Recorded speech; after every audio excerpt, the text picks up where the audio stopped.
আজকে আলোচনা করব সেট 2.1 এর 8 এর ক খ এবং গ অঙ্কের সমাধান।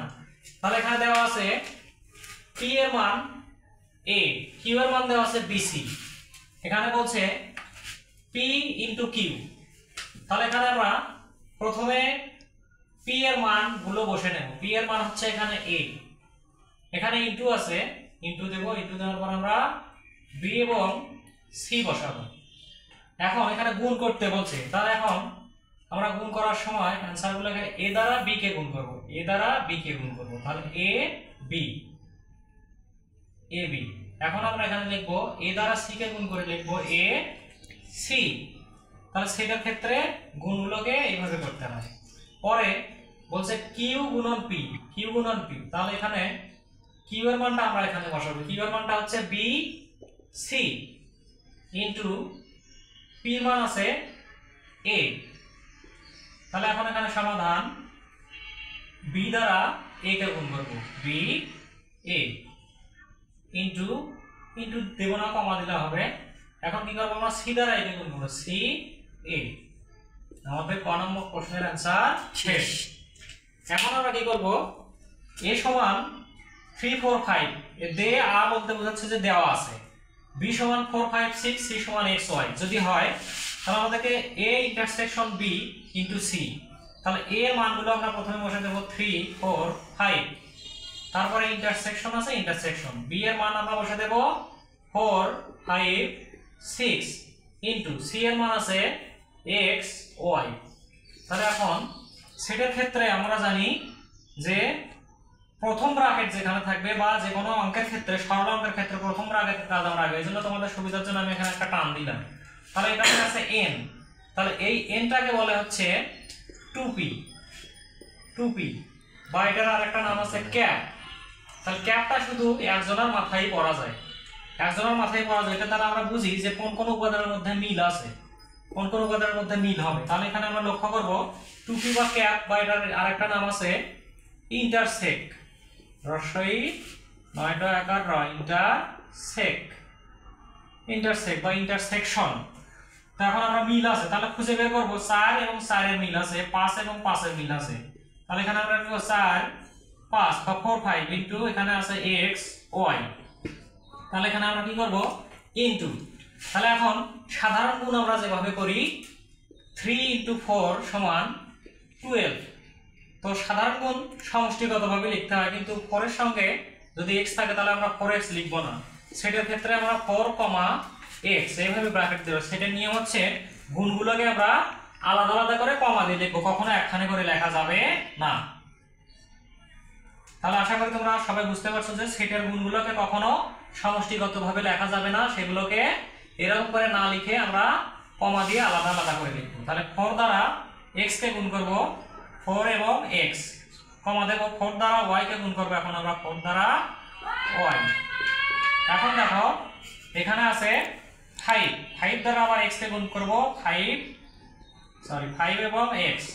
তারপর আমরা কি করব 5 এর সঙ্গে y গুণ করব, 5 এর সঙ্গে y গুণ করব 5 এবং y। এখন আমরা সেকেন্ড ব্র্যাকেট একটা ক্লোজ করে দেব।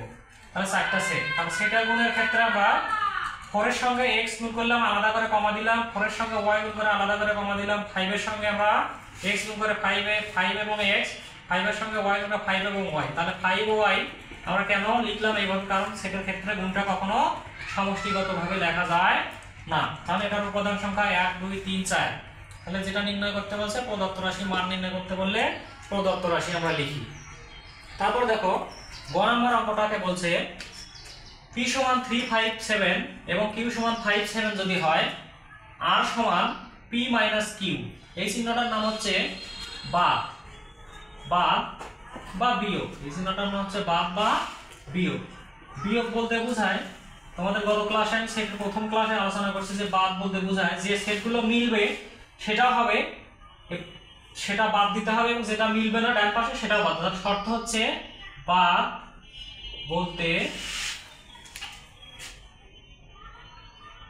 ডানে যে মানগুলো মিলবে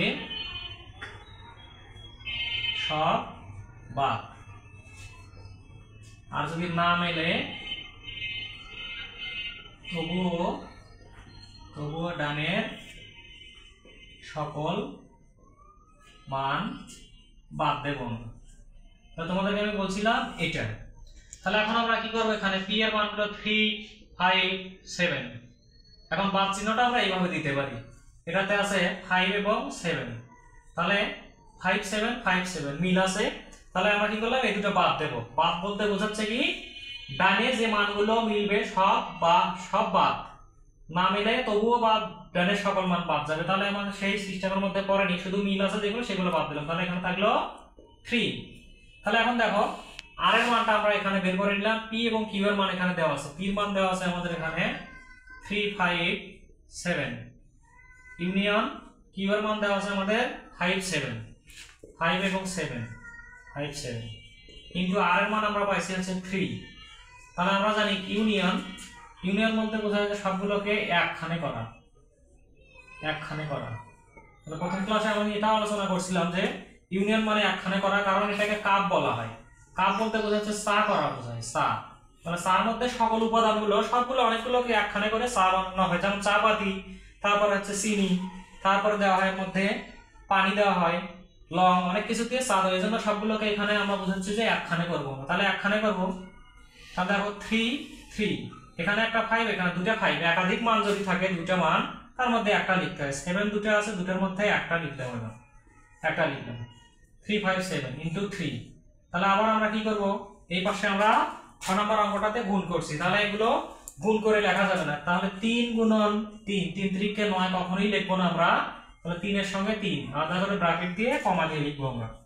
তাহলে 3 ইনটু 3, কমা দিলে 5 ইনটু 3 5 ইনটু 3, তারপর আমরা কি করব 7 ইনটু 3 7 ইনটু 3, কখনো এগুলোকে আলাদা করে গুণ করে লেখা যাবে না।